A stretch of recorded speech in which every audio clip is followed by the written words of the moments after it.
Okay, tonight along with Coach Ladner, we have sophomore guard Marlain Veal, junior forward James Currington. Just a few quick facts. Marlain scored 28 points tonight. That ties a career high. James set a career high with 16 points. He tied a career high with 12. This was the Southeastern finishes 11-3 at home this year. That's their most home wins since 2011 and 12. They won the 11 games. The 15 victories are their most in the season since 2010-11. Coach, want to open up with a few comments? Yes, I do. I'm real proud of our team. They hadn't gotten their dauber down, so to speak. We've lost a lot of close games. And there's not been a lot wrong with our team. It's just our schedule had gotten, a little bit different. And we certainly want to keep things in perspective, but we lost by 2 and 3 and 5, to the teams that are leading the league. So certainly we feel like that there's a lot of room for improvement with our team. It was good for us to bounce back. It was really good for us to begin to shoot the ball. I thought we got off to a great start, shooting the basketball well, but I think it was a direct result of the way that we've practiced the last few days. Our practice has been sharp. It's been focused. Our players, they want to win, and I'm glad that we, we're able to bounce back and get a win against a very talented team. We really can't relax against them. They're high powered. They hit, I think, 5 threes at one point, consecutive threes at one point.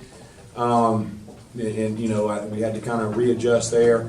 Told James in the locker room, I thought he stepped up, made two free throws that really kind of broke the run. I don't think they hit another 3 after that.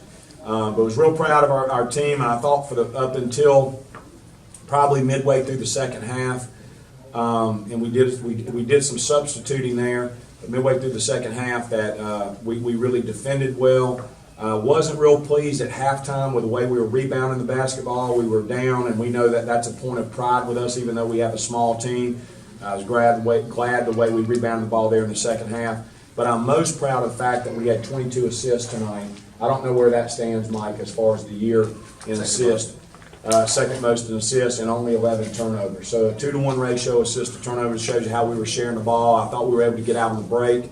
I liked the way the ball moved a few times on the break and created an easy basket. So overall, real proud of our effort, especially this late in the year. I saw some really good things.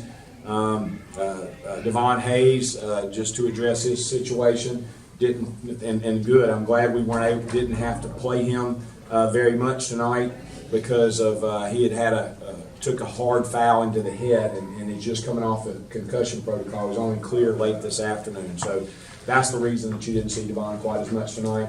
And obviously he could have played some more in the second half, but again, as long as we were ahead, I didn't want to have to take a chance and put him in that situation. So anyway, I thought it was a great team effort. I thought all 9 guys that we had dressed tonight contributed. And I know most of you have probably played athletics at some point, but it's a great, whether you play well or not play well, it's a great feeling to win in the locker room, and we've just had some just heartbreaking losses over the last couple of weeks where we were in a position to win games. Going back to our last game, we go 14 out of 28 from the foul line, and felt like that one kind of got away from us there. But for them to bounce back shows you the character of our young men, and I'm real proud of them. Any question for Coach and the players? I guess just for both of you guys, did y'all kind of feel a sense of desperation coming into this one? I think y'all were tied for 7 and 8 with Central Arkansas. We just wanted to win. We trying to get the highest seed we can get. We're really trying to get, depending on how everybody else plays out, we're trying to get at least the 3rd or 4th seed, try to get a bye in the tournament. But as long as we get the tournament, we feel confident that we're going to be able to at least get a chance to win. We feel like we're one of the better teams. We just coming up short in a couple of these games. We had it made up. We had to come in and play harder. And we lost up there on a buzzer beater, so we couldn't make it like a close game. Just blow it out from the start and then peak it at the right time. What was to the tournament? Yeah, I was gonna say, what was it like just trying to withstand that run? I mean, Coach Ladner said they hit 5 threes right there. It was, they got it to about 15 or 14 at one point. Just had to come together on defense.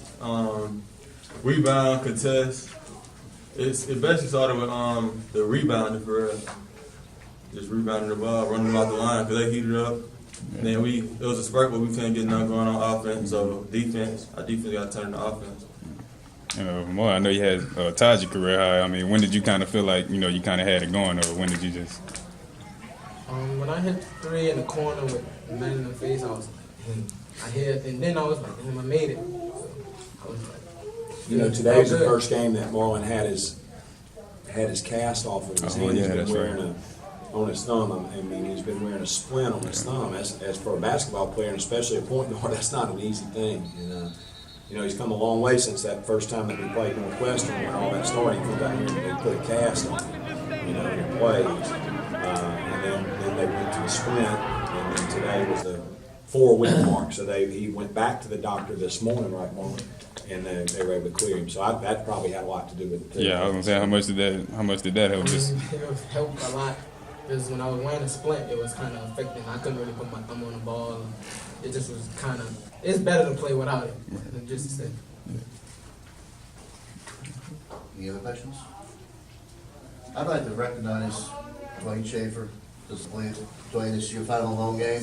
Yeah. We want to thank you for all Well, you I didn't even see Mr. Dwayne back there. He's behind Mr. Keith. But I'll say this: it's a team effort around here, and we have a family type atmosphere with the men's basketball program, and Mr. Dwayne's a big part of that. And he helps us. There's so many people. Mike, you're one of those guys that do things that nobody else realizes. That helps the engine, operate. And some of our great supporters sitting right here. It's all important and all critical, but now that we're talking about Mr. Dwayne, we're going to miss him. I'm going to do whatever I can here the next couple of months to try to get him to extend, at least till I get run out of here, Dwayne. But he's been not only a great help to us, but a great friend too. So we appreciate what he's done. But like I said, until he actually leaves, we're going to do everything we can to try to get him to reconsider that. You have a question? Yeah, I would say, Marlin, you can give him any number of names, Skywalker and Mr. Flash and Dash. That guy right there is the quiet assassin. He does so many things. Silent assassin. He does so many things that don't necessarily show up, in the box score. 6 rebounds, 6 points in the first half. I don't know how many, but he had several tips that we got rebounds and the offensive rebounds, and it's when he gets them. Yeah. I mean, I'm a big fan of JC, obviously. Well, I think of and certainly Marlin is more flashy and all that stuff. Marlin loves all that. Act like that. Stating the obvious, right?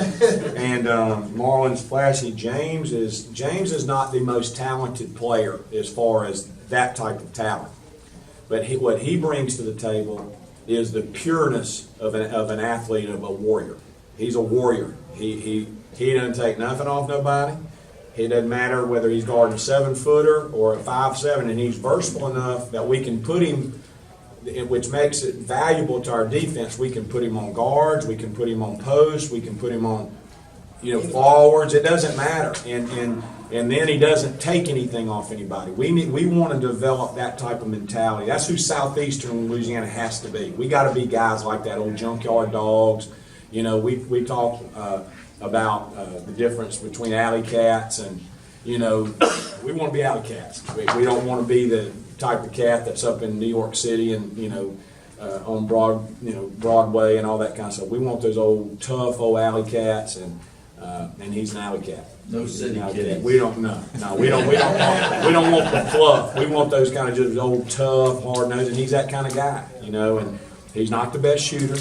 He can't hardly dribble it. Not a really good passer. But I'm just saying, he knows that. But you look at tonight, he's got 16 and 12. Now he doesn't do any of those things great, but he got 16 and 12 because of his will and his competitive spirit. And then, like you said, a lot of the stuff not on this stat sheet, who he's guarding, and that's what if you're a more of a cerebral basketball fan, you're noticing those things. Who's guarding their best players?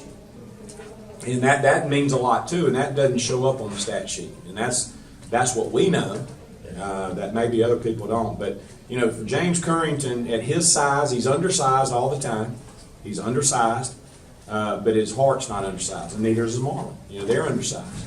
But that's why we want to develop that that old us against the world mentality that Southeastern, our school has. We want to represent that. But, James gets 16 and 12. That's a heck of a night. And even had probably his first assist of the year. I don't know. Yeah, and kept his teeth. That's right. Oh, yeah. Any further questions? Thank y'all. We've had a wonderful year here. We still got some basketball left to be played. We hope we talked earlier today about extending our season and everybody loving each other. We don't want it to be over, and talked about what will happen next Friday, a week from today, if we don't take care of our business, and the lights will be off, and it'll be talking about next year, and if they were ready for it to be over with. So I thought we saw a good example. Their actions were a good example tonight. I knew they were ready to play. I was able to stay a little more calm tonight because I felt like our effort was good, and I was real proud of that. But thank y'all for sticking with us all year. Y'all been great. It's been I think we're developing the right type of culture and tradition here, and it's really nice. And I appreciate all you that have been here, Josh, every night. You hear every single night. Appreciate what you're doing for our program, Mike, all y'all. Miss Dickey, I go to the whole thing, Mr. Cameron, Mr. Keith, we all do it. So Beckmore, an old buddy of mine from back there, Brookhaven, Mississippi, drove down tonight, and his daughter. So I appreciate them being here. Jen does a great job. G. So thank y'all so much. Hopefully we can, we told them that there will be maybe an old outside chance. Don't give up. We may play one more. If we got in one of those tournaments or something, you never know where they would do that. But even with all that being said, hopefully we encourage y'all to come to Nichols on Saturday. UNO next Thursday. Those are two great games for us. It would be really important games, and we need everybody there that can be there. All right. Thank y'all.